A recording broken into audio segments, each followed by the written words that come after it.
저는 이 시간 믿음은 하나님의 선물입니다. 믿음은 하나님의 선물입니다. 라는 제목으로 하나님 말씀을 전가하려고 합니다. 오늘 본문은 요한복음 10장인데 10장 앞부분에 있는 9장에는 예수님이 맹인의 눈을 뜨게 한 사건이 기록되어 있습니다.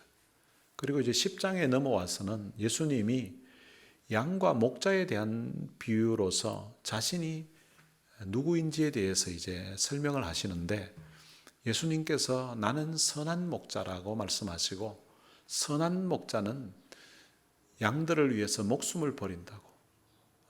그러면서 예수님 자신이 나는 양들을 위해서 목숨을 버린다고 이렇게 말씀하셨습니다. 예수님이 자신을 선한 목자라고 말씀하시고, 그리고 자신은 양들을 위해서 목숨을 버린다고 하신 이 말씀은 장차 예수님이 우리의 죄를 담당하시고 십자가에 돌아가실 것을 미리 이제 말씀하신 부분입니다.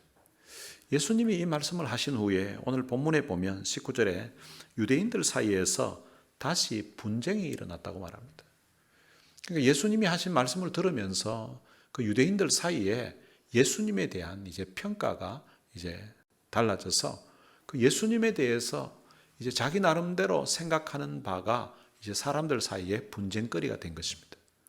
그 중에 많은 사람들이 예수님을 향하여서 저 사람은 귀신 들려서 미친 사람이라고. 우리가 귀신 들려서 미친 사람을, 저 사람 이야기를 우리가 계속 들을 필요가 무엇이냐라고 이렇게 주장하는 사람들이 있었습니다. 그런데 어떤 사람은 그 예수님을 향하여서 귀신 들려서 미쳤다고, 저 사람 말 들을 필요가 없다고 할 때에 저 사람이 하는 말은 귀신 들린 사람의 말이라고 할 수 없다고. 왜냐하면 귀신 들린 사람이 어떻게 사람의 그 맹인의 눈을 뜨게 할 수 있냐 이거죠. 귀신은 사람의 영혼을, 마음을, 삶을 파괴시키고, 귀신은 사람으로 하여금 정말 미친 상태로 그렇게 만드는 것이 그 귀신이 하는 일인데, 귀신이 맹인의 눈을 뜨게 하는 이런 일을 어떻게 귀신이 할 수가 있냐.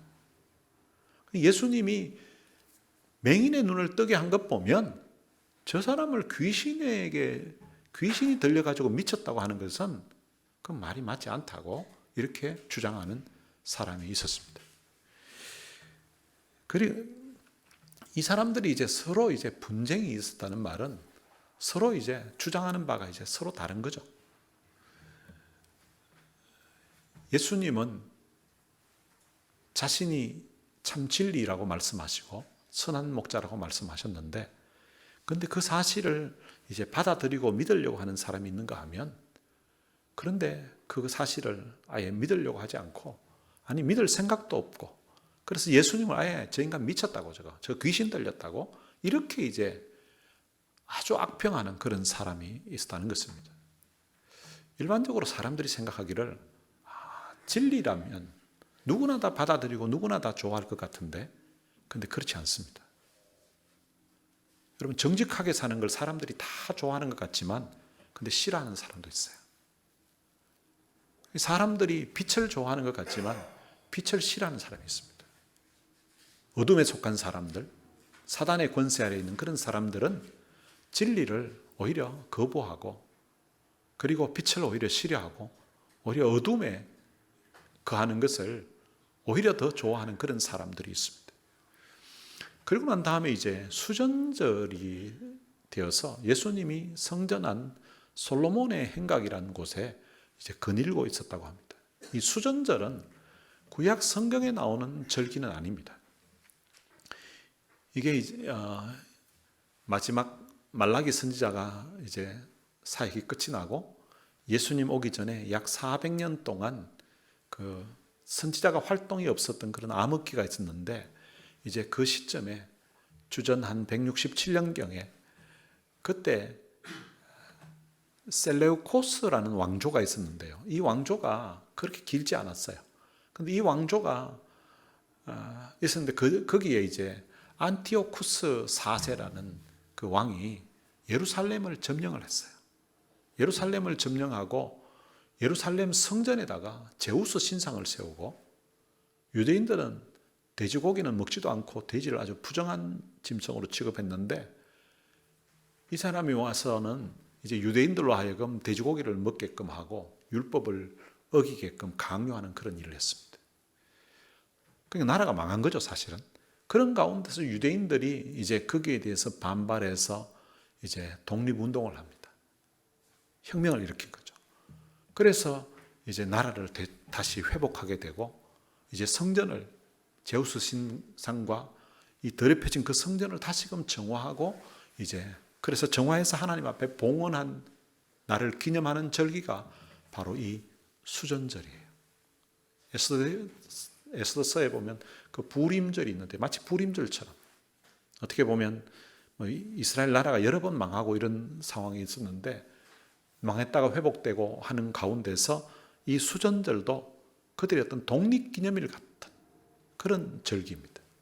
구약 성경에 나오지는 않지만 유대인들에게는 자기들이 나라가 망하고 성전이 더럽혀졌던 그것을 다시 좀 자기들의 힘으로 회복시켜서 성전을 정화시키고 이제 하나님 앞에 봉헌한 그것을 기념하는 절기, 그것이 바로 수전절이에요. 그래서 예수님도 그 당시에 수전절을 이제 지킨다고 이제 성전에 올라가서 이제 솔로몬 행각이라는 곳을 예수님이 걸어가고 이렇게 산책하듯이 거닐고 계시는데 이 유대인들이 예수님을 애워쌌다고 합니다. 그러니까 유대인들이 예수님 주변에 막 몰려온 거죠. 그때 유대인들이 예수님에게 이런 말을 합니다. 당신이 언제까지나 우리 마음을 의욕하게 하려 하나이까? 그리스도이면 밝히 말씀하소서라고 했습니다. 이 말의 의미는 당신이 그리스도면 분명하게 좀 말씀해 달라고 이렇게 이야기한 거예요. 아마 이 사람 취지는 예수님이 비유를 통해서 많이 말씀하셨거든요. 나는 선한 목자다. 나는 생명의 떡이다. 나는 생수다. 뭐 여러 가지 비유로도 주님이 말씀하셨기 때문에 아마 그런 부분이 특별히 기억이 나서 그런지 당신이 그리스도면 분명하게 내가 그리스도라고 말씀해 달라. 이렇게 이제 사람들이 이야기한 거예요. 그런데 거기에 대해서 예수님은 26절에서 이렇게 말씀하십니다. 내가 너희에게 말하였으되 믿지 아니하는도다. 내가 여러 번 너희에게 말했다는 거죠. 예수님이 자신이 그리스도라는 사실을 이미 여러 번 말을 했다는 것입니다. 여러 번 말을 했음에도 불구하고 그들이 믿지 않았다는 것입니다. 예수님은 말뿐만 아니라 예수님이 행하시는 그 표적, 그 기적을 통하여서도 예수님이 평범한 사람이 아니라 그리스도라는 사실을 그 유대인들, 이스라엘 백성들 앞에서 여러 번 보여주셨다는 것입니다. 요한복음 1장부터 굳이 안 살펴봐도 요한복음 5장에 예수님이 예루살렘에서 38년 된 병자를 고쳐주셨습니다. 38년 동안 제대로 활동하지 못했던 병중에 있었던 사람을 예수님이 고쳐주신 거예요. 그것은 일반 사람이 할 수 있는 그런 일이 아니거든요. 그런데 예수님이 그런 병자를 고치시는 것을 통해서 예수님이 평범한 사람이 아니라 하나님이 보내신 바로 그리스도다, 메시아라는 사실을 보여주신 거예요. 그리고 또 세례 요한을 통해서도 예수님을 바로 세상 죄를 지고 가는 하나님의 어린 양이다. 그 당시 유명했던 그 세례 요한을 통하여서 예수님이 어떤 분이라는 것을 이미 증언을 했습니다. 그리고 예수님께서도 5장에서 이렇게 말씀하셨어요. 너희가 성경에서 영생을 얻는 줄 생각하고 성경을 연구하거니와 이 성경이 곧 내게 대하여 증언하는 것이라고. 그리고 6장에 가서는요, 예수님이 보리떡 5개와 물고기 2마리로 5,000명을 먹이신 기적을 행하셨습니다. 그 사실을 통하여서, 그 사건을 통하여서 바로 예수님이 평범한 사람이 아니라 하나님이 보내신 이스라엘의 구원자라는 것, 그리스도라는 것을 보여주신 것입니다. 그리고 예수님이 또 직접 말씀하셨어요. 내가 진실로 진실로 너희에게 이르노니 믿는 자는 영생을 가졌나니 내가 곧 생명의 떡이라고 주님이 말씀하셨습니다. 누구든지 나를 믿으면 영생을 가졌다고, 믿는 사람은 영생을 가졌다라고 말씀하셨어요. 그리고 9장에서도 예수님이 맹인의 눈을 뜨게 하신 그 표적을 통하여서 예수님 자신이 구약 성경에서 이야기하고 있는 바로 그리스도라는 사실을 증명해 주신 거예요. 그리고 10장에 와서도 나는 선한 목자라고 하시면서 자신은 양들을 위하여서 목숨을 버린다고 이렇게 말씀하셨습니다. 이렇게 예수님의 말씀을 통해서 또 표적을 통하여서 자신이 평범한 사람이 아니라 하나님이 보내신 그리스도라는 사실을 여러 번 이야기했음에도 불구하고 너희들이 믿지 않았다고 그렇게 말합니다. 내가 내 아버지의 이름으로 행하는 일들이 나를 증거하는 것이거늘 너희가 내 양이 아니므로 믿지 아니하는도다 라고 말합니다. 그러니까 예수님이 아버지의 이름으로 행하셨던 그런 모든 여러 가지 일들이 예수님 자신이 그리스도라는 사실을 증언하는 것이었다는 것입니다. 예수님은 여러 표적을 통하여서 예수님 자신이 하나님이 보내신 메시아, 하나님이 보내신 그리스도라는 것을 증거해 주셨습니다. 특별히 맹인의 눈을 밝게 하신 일을 통하여서 예수님이 바로 구약의 그 이사야 선지자가 예언했던 바로 그 메시아라는 사실을 증명해 주셨습니다. 구약 성경에도 보면 많은 기적이 기록되어 있습니다. 그런데 많은 기적이 있지만 맹인이 눈을 뜨게 한 그런 기적은 구약 성경에는 없습니다. 그런데 하나님께서 이사야 선지자를 통하여서 장차 이제 하나님이 이스라엘을 회복하실 때, 유다를 회복하실 때에 즉 메시아의 나라가 올 때에 그 메시아가 오시면, 그리스도가 오시면 일어날 일 중에 맹인의 눈이 볼 것이라고 이렇게 말씀하셨습니다. 이사야 29장 18절에 보면 그날에 어둡고 캄캄한 데에서 맹인의 눈이 볼 것이며 이렇게 되어 있습니다. 바로 하나님이 그 나라를 다시 회복하실 때, 그 메시아가 오시는 그날에 어둡고 캄캄한 데에서 맹인의 눈이 보게 된다는 것입니다. 여러분, 어둡고 캄캄한 데서는요, 맹인 아니라도 잘 안 보입니다. 그런데 메시아가 오시는 그날에는 어둡고 캄캄한 그곳에서도 맹인의 눈이 보게 되는 그런 놀라운 일이, 그런 신기한 일이 일어난다는 것입니다. 그리고 이사야 35장 5절에서도 그때에 맹인의 눈이 밝을 것이며, 그때가 되면, 메시아가 오시는 그때가 되면 맹인의 눈이 밝게 된다는 것입니다. 그리고 이사야 42장 7절에서는 네가 눈먼 자들의 눈을 밝히며, 메시아가 오셔서 하는 일이 무엇인가 하면 눈먼 자들의 눈을 밝게 해준다는 것입니다. 여러분, 이사야 선지자가 예언했던, 그것도 한 번을 말씀한 게 아니라 여러 번 이렇게 이야기했던 장차 메시아가 오시게 되면 맹인의 눈이 밝게 될 것이라고 했는데, 지금 유대인들을 질문하고 있는 그들 생의 현장에서 맹인이었던 사람이 눈을 뜨게 되는 그런 일을 예수님이 행하신 거예요. 여러분, 유대인들이 그게 한두 사람이 쓴 게 아니라 유대인들이 애워쌌다고 하는 거 보면 사람들이 굉장히 많은 거죠. 유대인들은 어려서부터 율법을 배우고 성경을 배우고 암송하면서 자랐던 사람들입니다. 여러분, 웬만한 사람은, 다른 사람 몰라도 이사야 선지자를 모르는 사람은 없을 거고요. 그들 중에. 또 이사야 선지자가 한두 번 이야기한 게 아니에요. 장차 메시아가 오시면, 그리스도가 오시면 맹인의 눈이 밝게 될 것이라는 그런 일이 일어난다는 이 사실을 여러분, 유대인들이 모를 리가 없을 거예요. 여러분, 만약에 정말 이 사람들이 성경도 다른 성경은 아는데 맹인의 눈이 밝게 되는 이 내용을 혹 모른다 할지라도 예수님이 오셔서 맹인의 눈을 밝게 하는, 맹인으로 하여금 눈을 뜨게 하는 그런 기적을 행하셨으면 이 인간이 귀신 들려가지고 미쳐가지고 이런 짓을 했는지, 아니면 정말 하나님 말씀대로 경건하게 살아서 하나님 앞에 참 믿음으로 살고 하나님 뜻대로 사니까 하나님께서 그가 기도하는 것을 그대로 응답하셔서 맹인이 눈을 뜨게 됐는지, 그 정도 두 가지 정도는 생각에 있으면 구분할 수 있을 거 아닙니까? 맹인의 눈을 뜨게 된 그 표적은 귀신이 할 수 있는 일이 아닙니다. 귀신은 사람으로 하여금 맹인이 눈을 뜨게 하는 게 아니라 멀쩡한 눈도 멀게 만들고 사람들로 하여금 심령이 피폐하도록 만들고 그 인생과 가정이 망치도록 만드는 게, 그게 귀신이 하는 일이에요. 그런데 나면서부터 맹인되었던 그 사람의 눈을 뜨게 해주는 이런 일을 하신 분이 있다면, 이분은 적어도 선지자 좀 되든지, 일반 선지자가 또 이런 능력을 행하기는 쉽지 않잖아요. 그러면 하나님이 보내신 사람이구나. 그러면 나름 성경을 한번 찾아보고, 이게 도대체 이런 분이 왔는데 이 시대가 도대체 어떤 일이냐.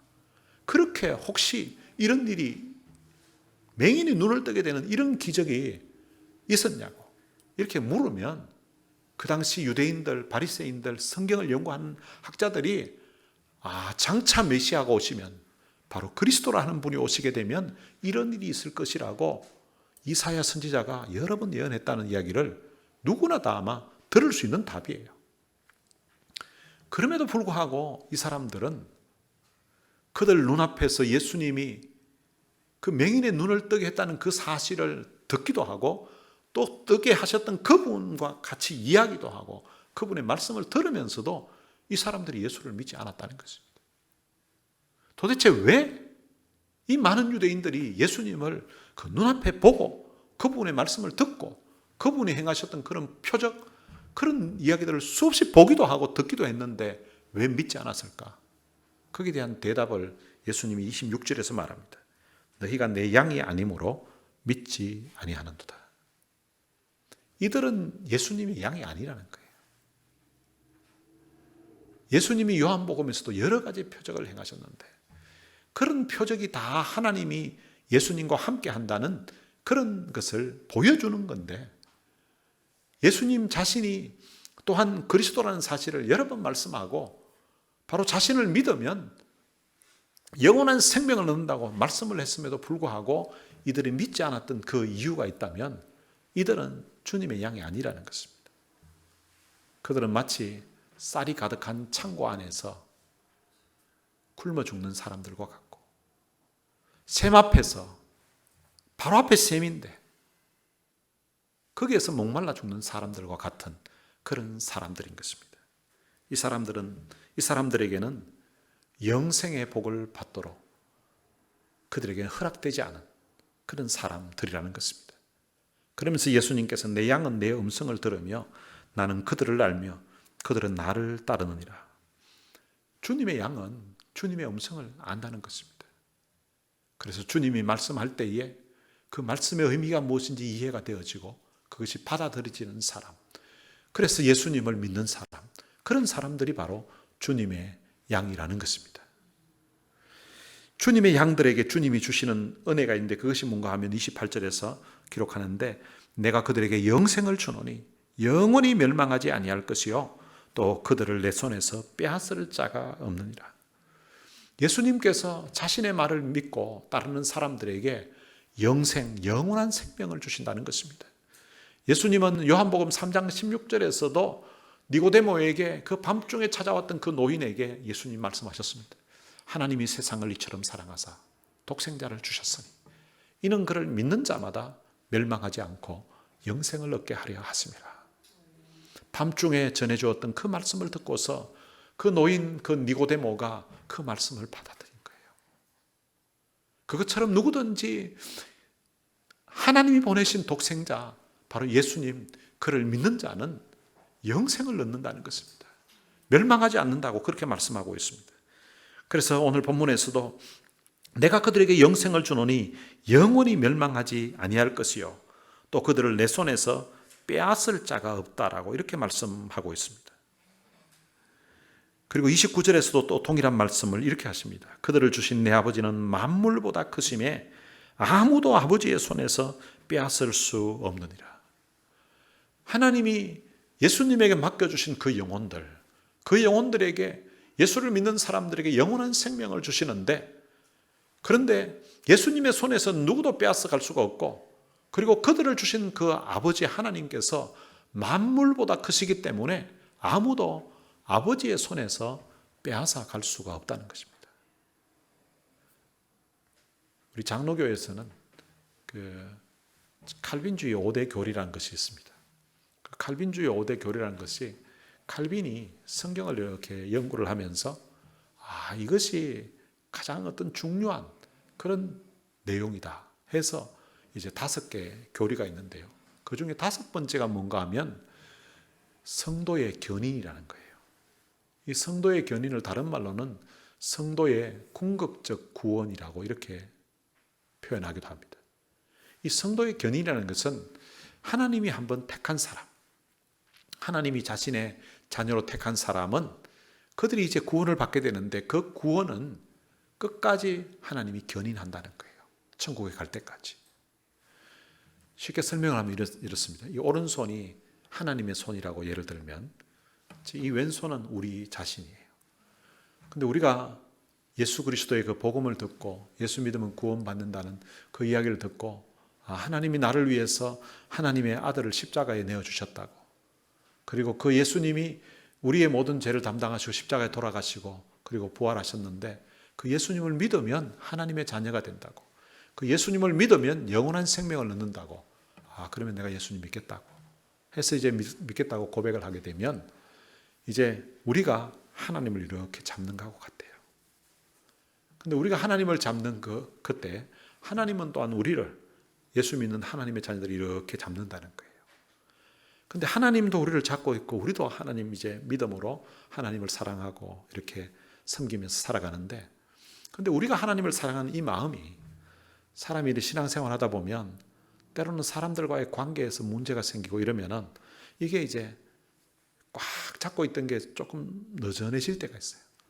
처음 예수 믿고 참 나 같은 죄인 살리신 주님의 은혜가 너무 감사하고 너무 감격스럽고, 그래서 나 주님 사랑합니다. 나 하나님 사랑합니다.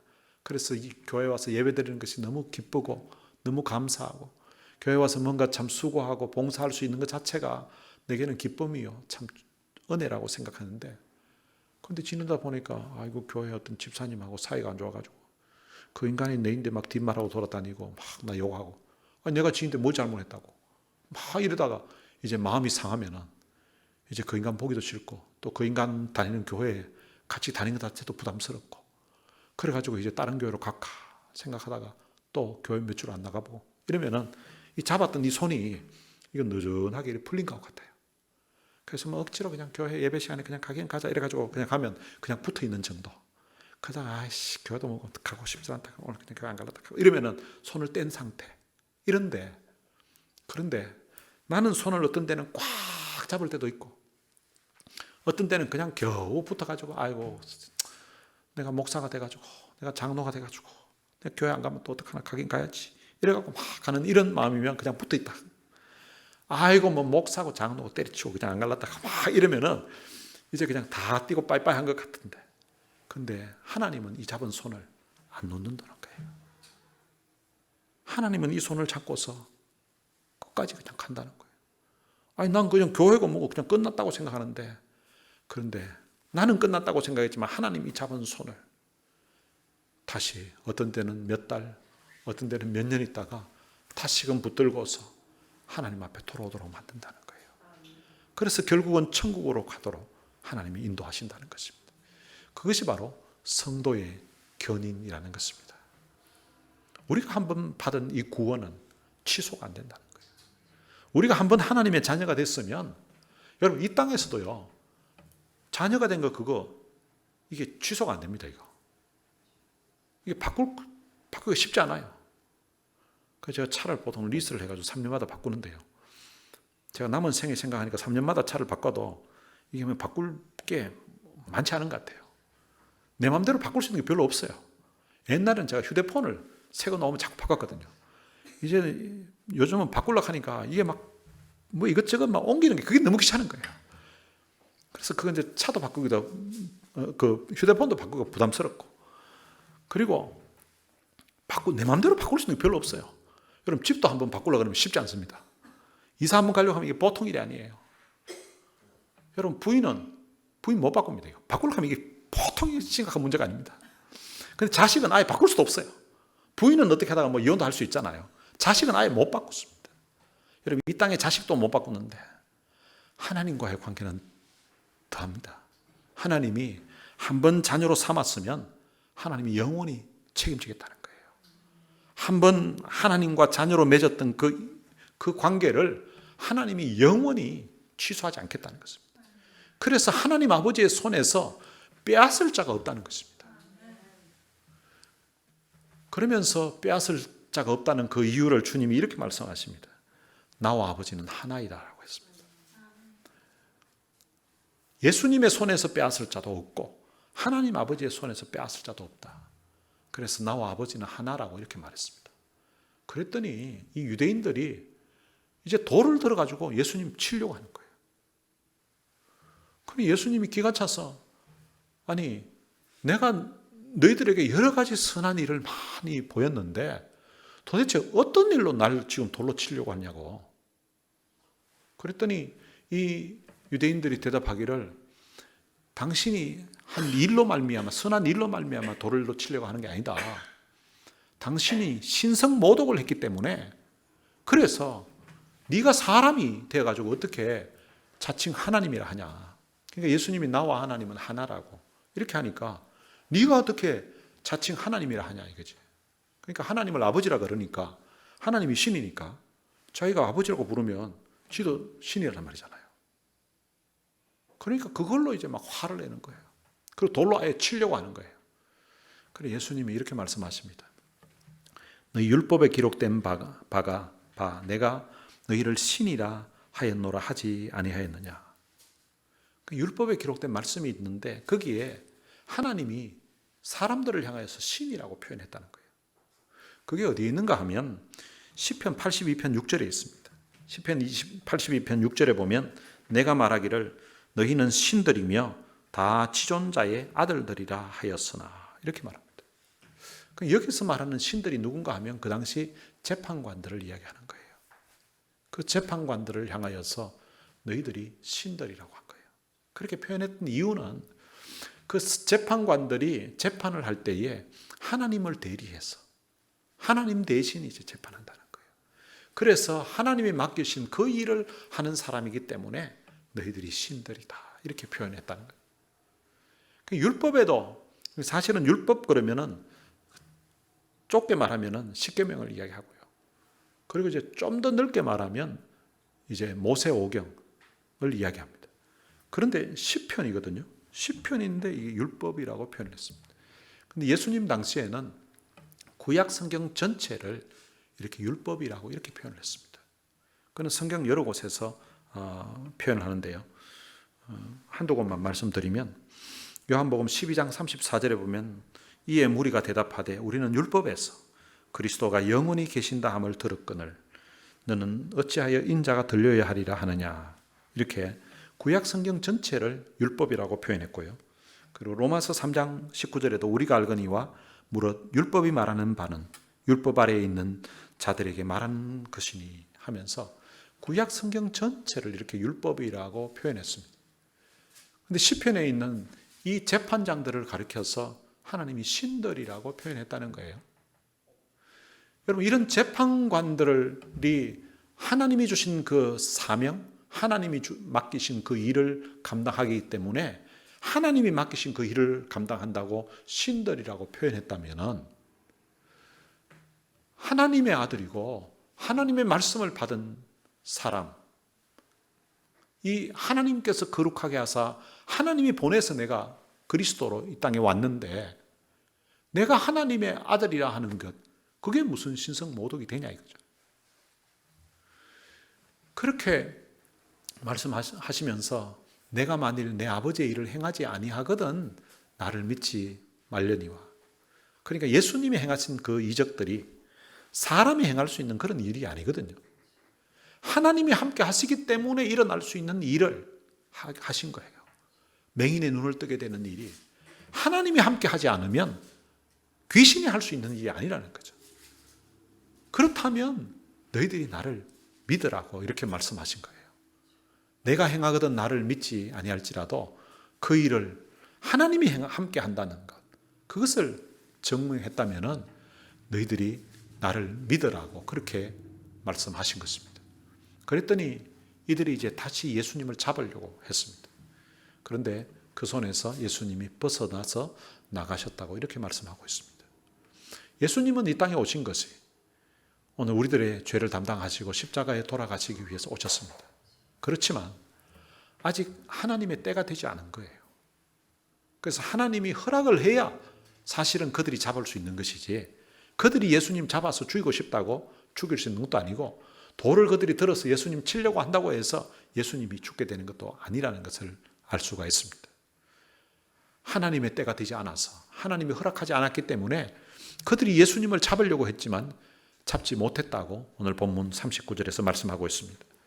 예수님이 자기를 잡으려고 하는 그 유대인들을 이제 피해서 자기를 박해하려고 하는 그런 사람들을 피해서 40절에 보면 다시 요단강 저편 요한이 처음으로 세례 베풀던 곳에 가사 거기 거하셨다고 그렇게 말씀하고 있습니다. 이 예루살렘에 가보니까 이 인간들이 받아듣지는 않고 자기를 돌로 치려고 하고 자기를 잡으려고 하니까 예수님이 거기에서 더 이상 복음을 전하지 못합니다. 그래서 이제 다시 이제 갈릴리 지역으로 이제 요단강 쪽으로 가셔가지고 그곳에서 처음으로 세례 요한이 세례를 베풀던 곳에 이제 예수님이 거기에 가셨습니다. 거기에 가서 예수님이 거하셨다는 말은 거기서 이제 지내고 계신 거예요. 거기 지내고 계시는데 41절에 보면 많은 사람이 왔다가 말하되 요한은 아무 표적도 행하지 아니하였으나 요한이 이 사람을 가리켜 말한 것은 다 참이라 하더라.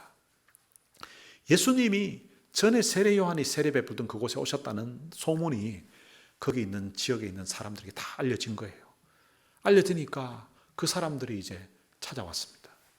찾아와서는 예수님이 하시는 말씀을 보고 예수님의 모습을 보았습니다.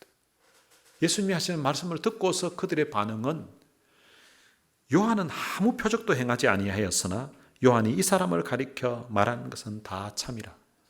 요한이 예수님에 대해서 뭐라고 말했는가 하면 보라 세상죄를 지고 가는 하나님의 어린 양이다. 바로 저분은 죄가 있는 분이 아니고 저분은 우리 죄를 친히 담당하기 위해서 이 땅에 오신 하나님이 보내신 하나님의 어린 양이라고 그렇게 말했는데 그 예수님의 말씀을 듣고서 이 사람들이 그걸 그대로 다 믿은 거예요. 여러분 세례 요한은 특별한 기적을 행한 사람이 아닙니다. 세례 요한은 기적을 행하지도 않았고 그냥 예수님에 대해서 증언을 했습니다. 예수님 저분이 바로 세상 죄를 지고 가는 하나님의 어린 양이라고 그렇게 증언을 했고 그리고 또 예수님의 그 말씀을 듣고서는 야 지난번 전에 세례 요한이 하셨던 그 말씀이 다 참말이구나. 그분이 뭐 신비로운 어떤 기적을 행한 것은 아니지만 그분이 말씀하신 그 모든 것이 다 참이라고 이렇게 말하면서 그 다음 절에 보면 그리하여 거기서 많은 사람이 예수를 믿으니라 라고 말합니다. 그러니까 그곳에 찾아왔던 사람들이 예수님을 많이 믿었다는 것입니다.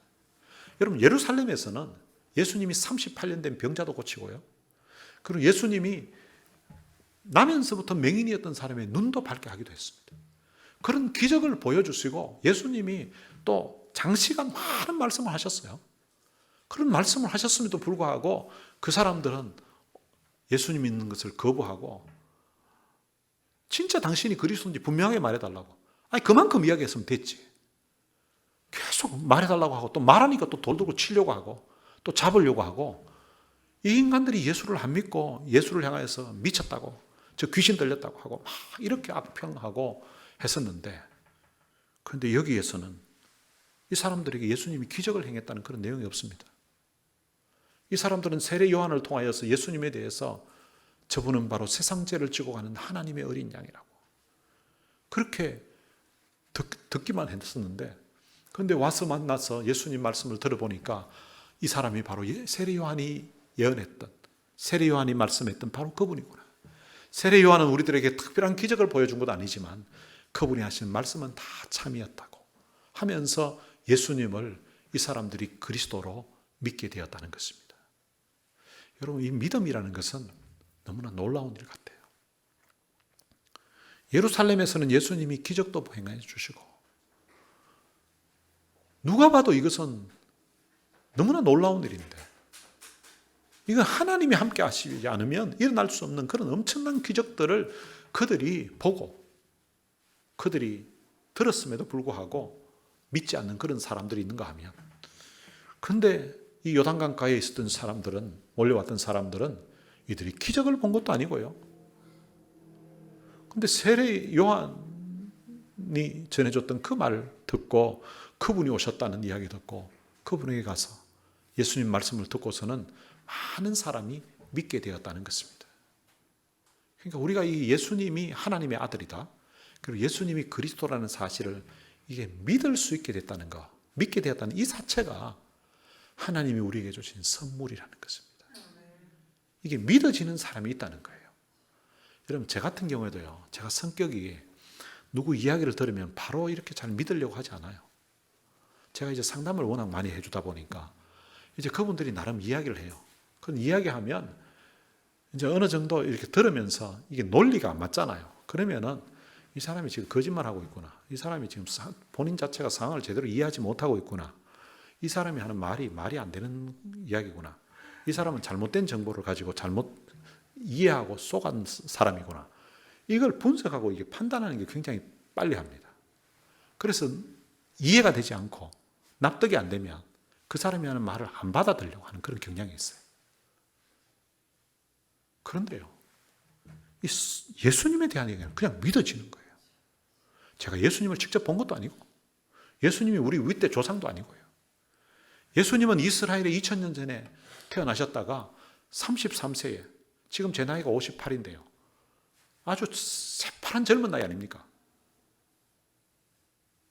그 젊은 그 나이에 로마의 사형법으로 십자가 처형을 당하신 분이에요. 그런데 그분이 죽었다가 사흘 만에 다시 살아났다는 거예요. 그리고 40일 동안 또 살아나서 돌아다니시다가 그리고 다시 하늘로 구름 타고 올라가셨다는 거예요. 여러분, 이게 이성적으로, 논리적으로, 과학적으로 이해할 수 있는 내용이 아니에요. 그런데 그게 믿어지는 거예요. 예수님이 하나님의 아들이라고 해도 믿어지고, 예수님이 태초에 하나님과 함께 계셨고 그분이 모든 만물을 창조하신 전능하신 하나님이셨다고. 그런데 그분이 이 땅에 사람의 모양으로 오셨다고. 그리고 그분이 십자가에 돌아가신 것이 자기가 무슨 반역죄를 지어가지고 죽은 것이 아니라 바로 나 같은 죄인을 위해서 내 죄 담당하시고 십자가에 돌아가셨다는 이 사실이 내 가슴에 의심 없이 믿어지는 거예요. 이것이 바로 은혜라고 하는 것입니다. 하나님은 우리에게 믿음을 선물로 주셔서 이것이 믿겨지게 되었다는 것입니다. 여러분, 내가 예수님을 하나님의 아들로, 예수님이 나를 구원하신 구원자로 이 땅에 오신 그리스도로 믿어지는 것은 하나님이 내게 주신 은혜요, 하나님이 내게 주신 축복인 것입니다. 그리고 또한 내게 영생을 주시기 위해서 자신의 생명을 십자가에 내어주신 그 주님이 십자가에 돌아가시고 부활하셨다는 이 사실이, 내가 믿어진다는 이 사실이 하나님이 내게 주신 축복이요 은혜라는 사실입니다. 이 받은 은혜에 대한 이 감사가, 이 감격이 여러분들의 가슴에서 식지 않아서 이 감격으로 하나님 앞에 예배드리고 이 감격으로 주님의 몸된 교회를 위해서 함께 섬기는 그런 귀한 삶을 살게 되시기를 주님의 이름으로 축원합니다. 오늘 들은 말씀 생각하면서 찬양을 같이 한 곡 부르겠습니다. 이제라는 찬양입니다. 그 길고 긴 방황의 늪을 지나 다시 주님 품에 안겼네. 여러분, 예수님 당시에 그 요단강 근처에서 예수님을 믿었던 그 사람들은요, 정말 오랜 약 400년간 선지자가 없었던 그런 역사 속에 정말 영적인 암흑기를 지나면서, 그런데 이 땅에 오신 그 메시아를 만난 사람들이에요. 어쩌면 그 조상 때부터 오랫동안 참 그 길고 긴 방황의 세월을 보내다가 예수님을 만난 거예요. 상한 나의 이 몸, 찢겨진 나의 마음 모두 가진 채로 나라 망하고 참 식민지 생활하면서 절망 가운데 살던 그때에 예수님 만나서 예수 믿고 그들이 영원한 생명을 얻어서 감격 가운데 살았습니다. 여러분, 영적으로 보면 우리도 마찬가지입니다. 예수님 만나기 전에 우리의 삶은 정말로 그 길고 긴 방황의 세월이었습니다. 상한 마음, 찢겨진 나의 마음, 그런 가운데 예수님 오셔서 오늘 우리의 모든 죄를 해결해 주시고 우리의 상처를 씻겨주시고 위로해 주셔서 오늘과 우리 예수 안에서 영원한 생명, 주님이 주시는 참된 평안과 쉼을 누리면서 우리가 신앙생활하는 것입니다. 오늘 우리가 받아 누리고 있는 이 구원에 놀라우신 이 은혜, 우리 생각하면서 함께 이 찬양 부르시겠습니다.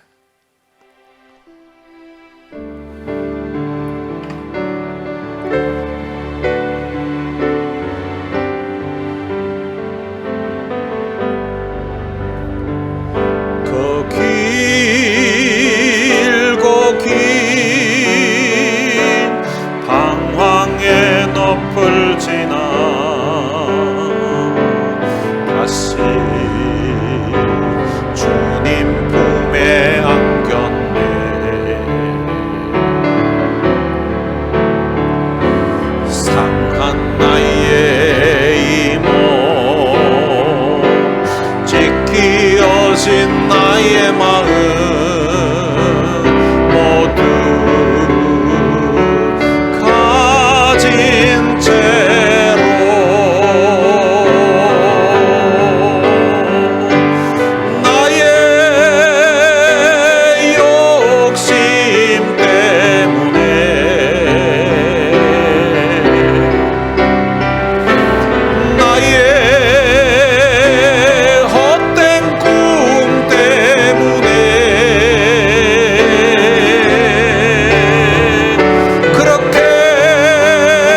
근심의 계곡을 지나 이제 평안의 집에 왔네. 그 아무도 내게 참된 평안 줄 수 없어. 얼마나 괴로웠었는지.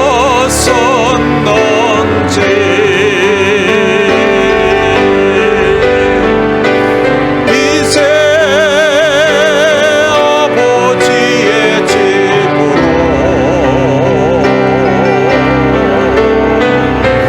이제 영원한 안식처로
나를 받으소서.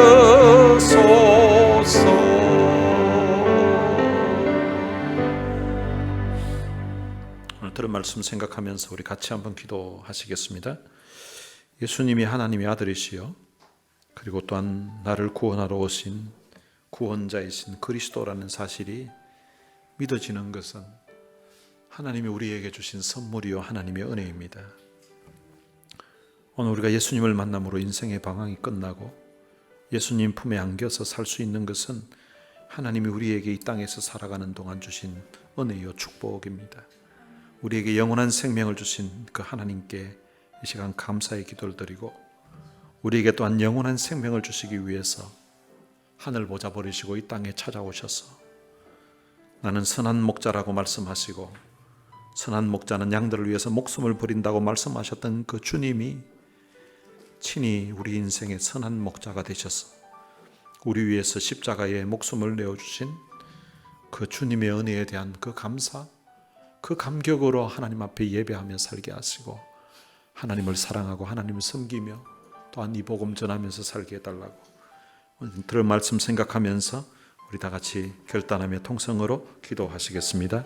살아계신 아버지 하나님 은혜를 감사합니다. 예수님이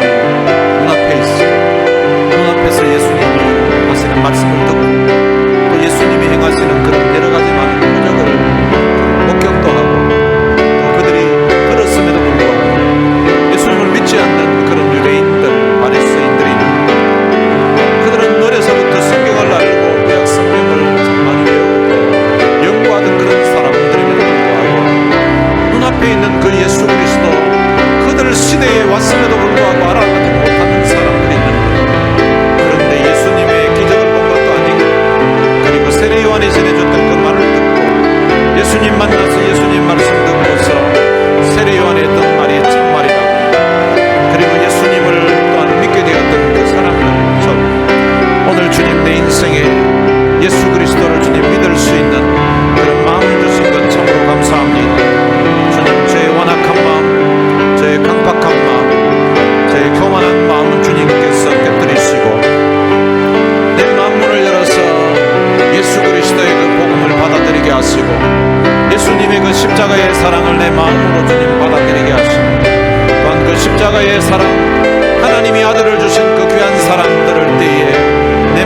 감사가 있게 하시고 내 마음에 감동이 있게 하시고 내 마음에 주님 회개가 일어나게 하시고 내 마음에 주님 사랑하는 마음이 뿌릴 듯이 일어날 수 있도록 은혜를 주신 것 참으로 감사합니다. 눈앞에 예수님 보고서도 믿지 못하는 사람이 있는데 예수님을 직접 본 것 아님에도 불구하고 하나님의 말씀이 내 마음에 믿겨지게 하시고 하나님의 그 말씀이 내 마음에 확신으로 주님 와닿을 수 있게 하시고 또한 주님 그 사랑에 감사해서 그 은혜가 감사해서 찬송할 때 주님 눈물 주시고 기도할 때 주님 응답 주시고 말씀 준비하다가 주님 마음에 너무 감사해서 너무 감격스러워서 주님 눈물 있게 하시고 때로는 말씀 전하다가 때로는 주님 찬송하다가 눈물 있게 하시고 주님 감동이 일어나게 하시고 하나님의 그 크신 사랑 하나님의 그 크신 은혜 진심으로 감사합니다. 오늘도 주의 은혜를 입은 사랑하는 성도들과 함께 주님이 하나님의 놀라우신 사랑 십자가에 놀라우신 이 은혜 예수님이 하나님의 아들이시요 예수님이 바로 그리스도라는 사실을 이 강단에서 주님 힘있게 선포할 수 있도록 해주셔서 감사합니다. 의심 많고 잘 주님 믿지 않는 주님 성격임에도 불구하고 주님의 그 말씀이 내 마음에 믿어지게 하시고 성경 말씀이 주님 액면그대로 주님 믿겨지게 하시고 하나님의 놀라우신 역사 내게 이런 믿음이 생긴 것은 내 안에 무슨 긍정적인 마음이 있어서가 아니라 하나님 내게 주신 선물이요 하나님이 주신 은혜요 하나님이 내 인생에 주신 축복입니다. 하나님 감사합니다. 오늘 이 자리에 있는 우리 모두에게 이런 은혜 주시옵소서. 이 교회에서 함께 신앙생활하는 이들에게 이 믿음 선물로 하나님 주셔서 이 교회는 10년들마다 주님 예수 믿고 구원받게 하시고 예수 믿음으로 말미암아 주님 영원한 생명 얻게 하시고 정말로 주님 예수 믿음으로 말미암아 인생의 바닥이 끝이 나고 예수 안에서 새 인생 새 삶 살 수 있도록 우리 하나님 은혜를 주시기를 원합니다. 살아계신 아버지 하나님 이제 예수를 믿음으로 아버지 집에서 영원히 거하면서 살게 하시고 아버지 하나님 영원한 안식 누리며 살 수 있도록 우리 하나님 은혜를 주시옵소서. 주님 우리 모든 성도들의 심령이 한량없는 하나님의 은혜로 채워주시옵소서. 살아계신 아버지 하나님 오늘 우리의 가슴 속에 이 귀한 믿음 주신 하나님의 은혜에 대한 감사가 식지 않게 하시고 오늘 우리의 가슴 속에 이 놀라운 사랑 이 놀라운 은혜 부어주신 하나님 아버지에 대한 그 사랑하는 마음이 오늘 우리의 가슴에서 주님 뜨거워지게 하시고 오늘 우리 위해서 십자가에 생명을 넣어주시고 목숨 버리신 그 주님의 사랑 십자가의 사랑 생각만 해도 주님 가슴 뭉클하고 생각만 해도 주님 눈시울이 뜨거워지는 그런 감사와 그런 감격 그런 감동을 오늘 우리들에게 주시옵소서. 살아계신 아버지 하나님 은혜를 감사합니다. 눈앞에 예수님이 행하셨던 그런 여러 가지 많은 표적들을 보고서도 또 예수님이 직접 그 입으로 말씀하시는 것을 들었음에도 불구하고 복음을 받아들이지 못하고 예수를 거부하고 오히려 돌로 예수님을 치려고 하고 잡아서 죽이려고 하는 그런 수많은 유대인들이 있는데 그들은 어려서부터 구약 성경을 배우고 암송하고 나름 참 메시아를 기다린다고 했던 그런 사람에도 불구하고 믿지 못했던 그런 사람들이 있는가 하면 예수님의 기적을 직접 본 것도 아닌데 세례 요한이 전해주었던 그 말 듣고서 예수님 만나서 예수님 말씀을 듣고 예수님을 믿게 되었던 그래서 영원한 생명을 얻게 되었던 그런 사람들도 있다는 사실을 오늘 말씀을 통해서 배우면서 하나님 우리도 참 이 여러 가지 상황들 보면 또 들으면서 우리의 머리에 이해가 되지 않고 납득이 되지 않고 논리적으로 맞지 않으면 잘 믿지 못하는 그런 성격의 소유자들인데 그런데 예수님이 하나님의 아들이라는 이 사실이 오늘 우리의 마음에 믿어지게 하는 이런 놀라운 은혜를 주신 것 참으로 감사합니다. 2000년 전에 그 유대 땅에서 태어나셔서 33세의 젊은 나이에 십자가 처형당하셨던 그 예수님이 자기 잘못이 아니라 오늘 우리의 죄를 담당하시고 십자가에 돌아가셨다는 이 사실이 오늘 우리의 마음에 의심 없이 믿어지게 하신 것 참으로 감사합니다. 그 예수를 믿음으로 허물 많은 우리 인생이 하나님의 자녀가 되게 해주시고 우리의 죄 사함 받아서 영원한 생명을 얻게 해주신 것 참으로 감사합니다. 우리가 주님을 사랑하는 마음, 주님을 신뢰하는 마음이 때로는 식어지기도 하고 때로는 참 침체될 때도 있는데 하나님 우리 한번 잡은 그 소원을 영원히 놓지 않으시고 우리를 천국에까지 인도해 가신다고 하시니 너무 감사합니다. 오늘 이 사랑, 이 은혜에 대한 감사와 감격이 오늘 우리의 가슴을 적시게 하시고 이 은혜에 대한 감격으로 우리 하나님 앞에 예배하며 이 은혜에 대한 감사로 주님의 몸된 교회를 함께 섬겨갈 수 있도록 은혜를 베풀어 주옵소서. 주님 우리 인생에 베풀어 주신 이 놀라운 사랑, 이 놀라운 은혜가 오늘 우리의 가슴에서 감격으로 늘 남아있게 해주시고 또한 이 감격을 우리 혼자 주체할 수 없어서 옆에 있는 이웃들에게, 옆에 있는 지인들에게 이 복음 전하면서 우리의 남은 삶을 살 수 있도록 축복해 주옵소서. 우리 주 예수 그리스도의 은혜와 하나님의 무한하신 사랑과 성령님의 위로교통 충만하심이 나 같은 인생에게 귀한 믿음의 선물을 주신 이 하나님의 은혜에 대한 감사와 감격하는 마음 가지고 남은 삶을 주를 위해서 살 것을 마음에 다짐하는 하나님의 귀한 자녀들 머리 위에 이제로부터 영원토록 함께 있을지어다. 아멘.